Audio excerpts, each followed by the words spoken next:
Let's step back a few years. Republican Senator Goldwater told the press that President Johnson was about to use the nuclear bomb on the Vietnamese, but couldn't be trusted to tell the American people. Whereas if he were elected president, he would use it when needed, be honest and upfront about it. I ordinarily ignore irresponsible charges. Right.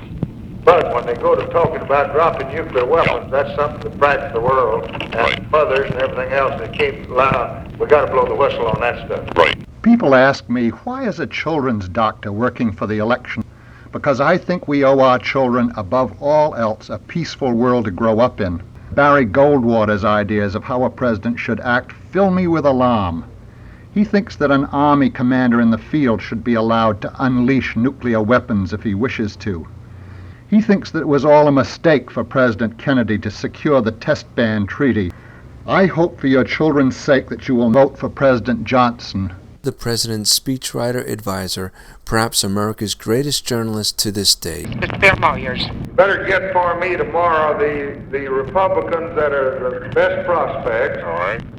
I'll have that for you. I'm going to call the president of the Chamber of Commerce. He made a good speech last week. He urged businessmen to get into the war on poverty, bring all of his people from all over the country who are the legislative finesse artists, to use Dorothy's language, and ask him to stay here for 2 days and do nothing but work on poverty. All right, call me as soon as you know, because I want to see who I can talk to. All right, sir. What about my speech at Syracuse? It's coming along pretty good. It's a good speech. It's not ready for you to have yet, but it will be during the night. Bundy and Goodwin and I met for an hour a day at lunch on it.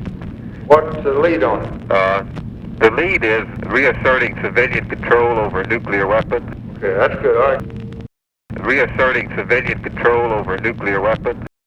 This would echo the call of Einstein's committee, combining with it our true security, good jobs to fight poverty. But within a few hours, such a pivotal presidential speech is sabotaged and subverted.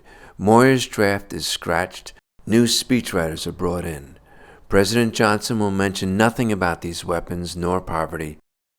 Misleading information was rushed to his desk concerning being attacked in the Gulf of Tonkin.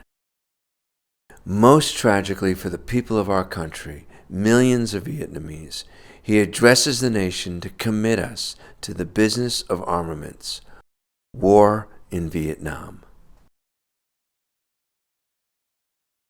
Mr. President? Yes, sir. This is General Wheeler. Yes, sir. General Wheeler advises clearly to LBJ not to talk to our media about nuclear weapon matters.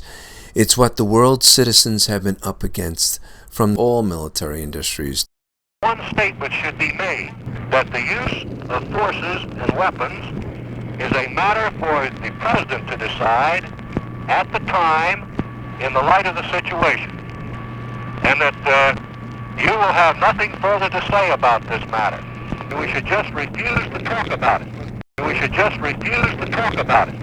Thankfully, he does talk about it. The Republicans remember that they've always been elected by trying to scare the people. Their platform this year is made up of one word: fear. I said I was ready when I came in here, and I reduced my nuclear stockpile and our production, and I closed down some reactors. And Khrushchev did the same thing, but when you had a change over there, all at once things froze up. Now, I've never said one unkind word about the Soviet Union or any of their leaders. I told him, well, I want to visit your country. I want all your people to come here. I wish Mr. Kosygin come see us. I wish Mr. Brezhnev. I want all of our people. I want our artists, our musicians, our politicians, our businessmen. I want them to know your people. I'm not afraid of you, and I don't think you ought to be afraid of me. And I think that we're the two powers in the world, and there's no reason why we ought to keep all the world feeling that we're going to blow it up, because I'm not going to. I don't think you're going to. I'm not afraid of you, and I don't see any reason in the world why you ought to be afraid of me. I want to know you better, and I want to exchange goods with you, and I want to exchange scholars with you, and I want to exchange people with you, and I want to see you get along and do well. I think you want to do the same thing.